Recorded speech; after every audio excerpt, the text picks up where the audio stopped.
Hi friends, जय माताजी मित्रों। આજના વિડીયોમાં અમે તમને એવી અકલ્પનીય અને અતુટ શ્રદ્ધાથી ભરપૂર એવી લીલવણિયા મંદિરની વાવનું રહસ્ય જાણીશું।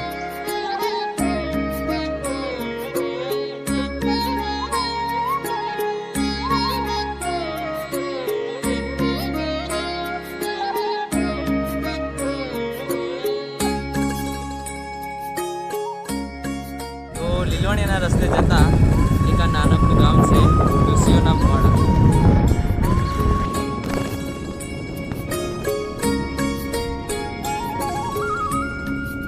ગામ ડોસીઓના મુવાડાથી લીલવણિયા આશરે 3 કિલોમીટર જેટલું થતું હશે।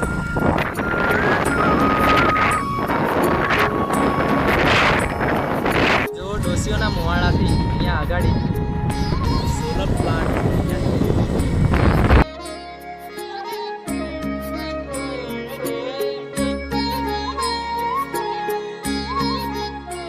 મિત્રો, આજના બ્લોગમાં મારી સાથે છે અમારા કિશનભાઈ। Hi friends. અને મારી સાથે છે પ્રોડ્યુસર અમારા યોગેશભાઈ। Hi friends. તો અમે આજે જઈ રહ્યા છીએ લીલવણિયા, અને હવે લીલવણિયા અમારાથી થોડેક દૂર। તો મિત્રો, આશરે ઘણા બધા વર્ષો પહેલાંની વાત છે કે લીલવણિયા મંદિરના આશ્રમમાં રહેતા સુખગીરી નામે એક મહાન સંત હતા, જેઓ જગવિખ્યાતિ અને જનપ્રેમી હતા। તેઓ પહેલો પરચો બાળ ગોવાળીઓને આપ્યો। જેમ કે બાળકો ઘર ઘર અને ઢીંગલા ઢીંગલીનો ખેલ એક નાનકડા ખાડામાં બેસી રમતા હતા। એ સમયે તપસ્વી ગુરુ ત્યાંથી પસાર થયા, અને ત્યારે બાળકો માટીના લાડુ જમવા સ્વરૂપે બનાવતા। ત્યારે સદગુરુએ બાળકો પાસે જઈને કીધું, બેટા આ શું કરો છો? બાળકોએ જવાબ આપ્યો, અમે જમવા માટે લાડુ બનાવીએ છીએ। તો ત્યારે ગુરુજી બોલ્યા, તમે માટીના લાડુ ખાશો? ચાલો એક કામ કરો, આ જેટલા લાડુ બનાવ્યા છે એ લાડુ ઉપર એક રૂમાલ ઢાંકી દો અને ગુરુજીનું નામ લો। પછી એ બાળકોએ માટીના લાડુ ઉપર રૂમાલ ઢાંકી દીધો અને પછી ગુરુજીનું નામ લીધું। ગુરુજીના કહ્યા પ્રમાણે માટીના લાડુમાંથી ખાવાના લાડુમાં પરિવર્તન થઈ ગયું। ત્યારથી આ જગ્યાનું નામ લાડુ ખાંડ પડી ગયું, અને હાલ પણ એ જગ્યાએ અત્યારે ખોદકામ કરવામાં આવે તો માટીના લાડુ મળી આવે છે। લીલવણિયા તરફ જવાનો રસ્તો આ છે, છેલ્લો રસ્તો લીલવણિયા તરફ જવા માટે।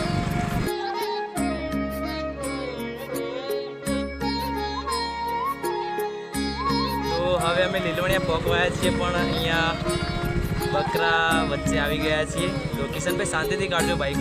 હા,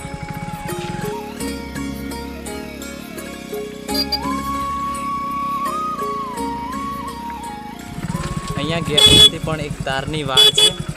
તો ફાઇનલી અમે લીલવણિયા પહોંચી ગયા છીએ, અને હવે પહેલાં અમે ભોળાનાથના દર્શન કરીશું, ગુરુજીના દર્શન કરીશું, અને જૂની અને જાણીતી એવી વાવ અમે તમને વાવના પણ દર્શન કરાવીશું।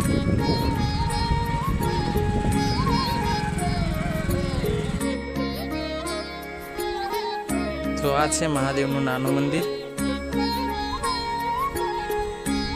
અને મહાદેવના નાના મંદિર પાસે આ એક છે મહાદેવનું મોટું મંદિર।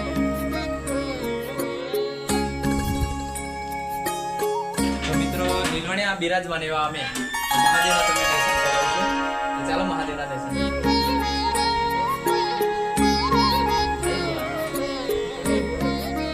ચાલો તમે પણ મહાદેવના દર્શન કરી લો।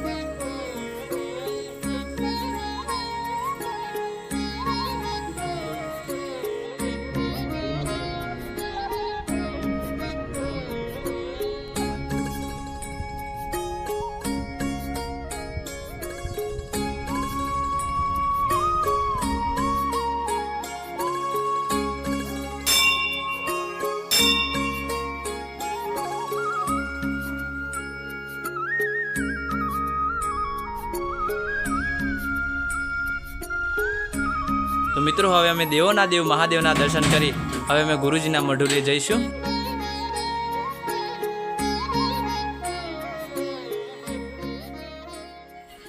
તો આ છે અમારા ગુરુજીની મઢુલી। અહીંયા મારા ગુરુજી નિવાસ કરે છે, અને વર્ષોથી અહીંયા મહાદેવની સેવા અને મા દેવીની સેવા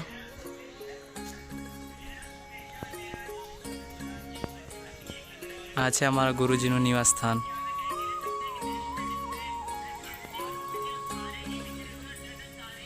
આ બાજુ અમારી ગુરુજીની મઢુલી।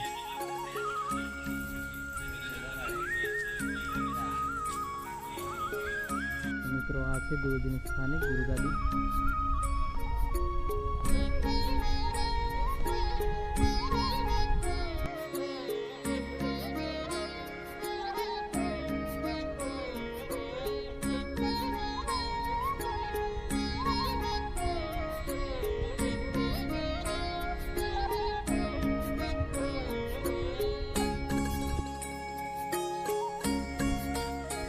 તો મિત્રો હવે આપણે મહાદેવના દર્શન કર્યા અને હવે આપણે લીલવણીમાં બિરાજમાન એવા અમારા ગુરુશ્રી અમે ગુરુના દર્શન કરીશું અને પછી તમને અમે આશ્રમમાં તમને આગળ બધું બતાવીશું. તો ચાલો મિત્રો ગુરુજીના દર્શન કરવા.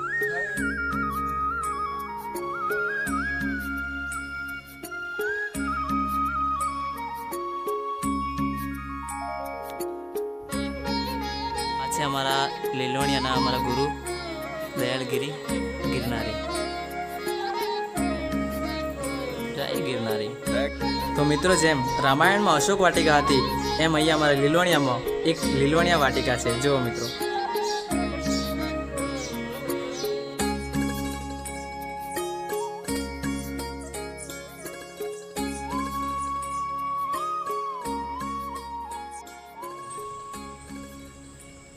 તો મિત્રો આ છે લીલવણીયા વાટિકા અને અહીંયા અમારા ખાસ મિત્રો અમારા કસૈયાથી એવા સ્થાનિક લોકો અહીંયા ક્યારના સેવા આપે છે. તો એ મિત્રોને મેં થોડી ઘણી માહિતી લઈ લે. આ બાજુ આવજો મિત્રો. તો આ લીલવણીયા વાટિકા વિશે થોડી માહિતી આપશો.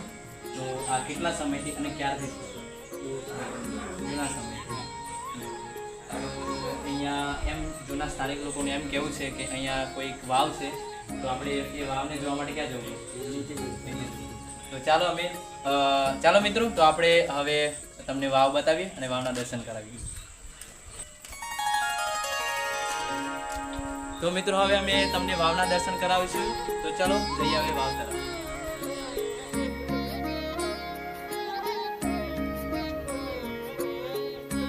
તો મિત્રો અહીંયા જે કોઈ ફોટો શૂટરને વિડીયોગ્રાફી કરવી હોય, ફોટોશૂટ કરવો હોય અને પ્રી-વેડિંગ કરવી હોય તો બહુ જોરદાર જગ્યા છે અહીંયા. તો અહીંયા વાવની આજુબાજુ જે પણ કોઈ નજારો છે તે અમે તમને બતાવી દઈએ.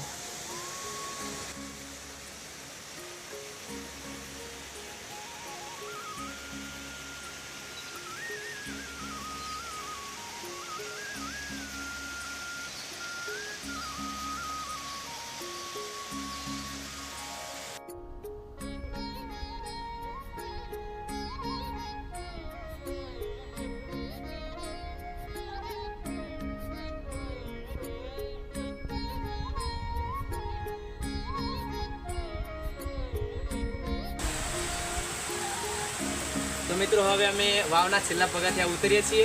તો તમને અમે વાવના દર્શન કરાવીશું. તો ચાલો વાવના દર્શન કરવા.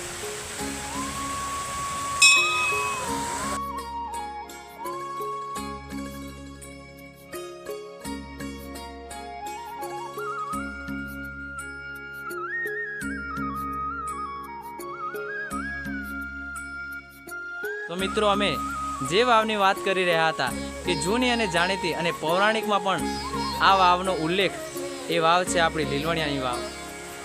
તો તમે જોઈ શકો છો મિત્ર, આ છે વાવ.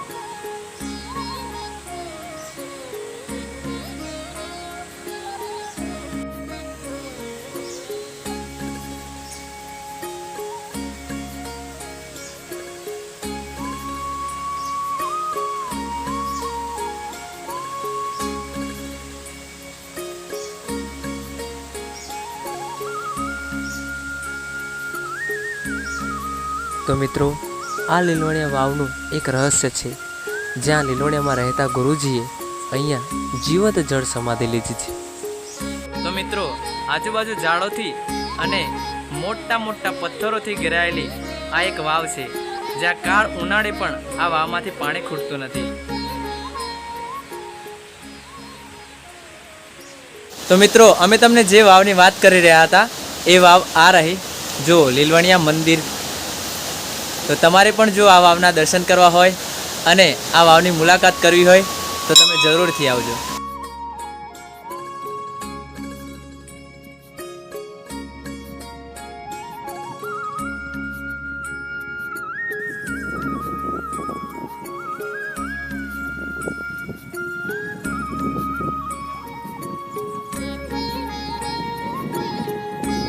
ઊભી રાખો કિશનભાઈ, પાણી પીને જઈએ, પાણી પીને ઘરે જઈએ. ઓકે.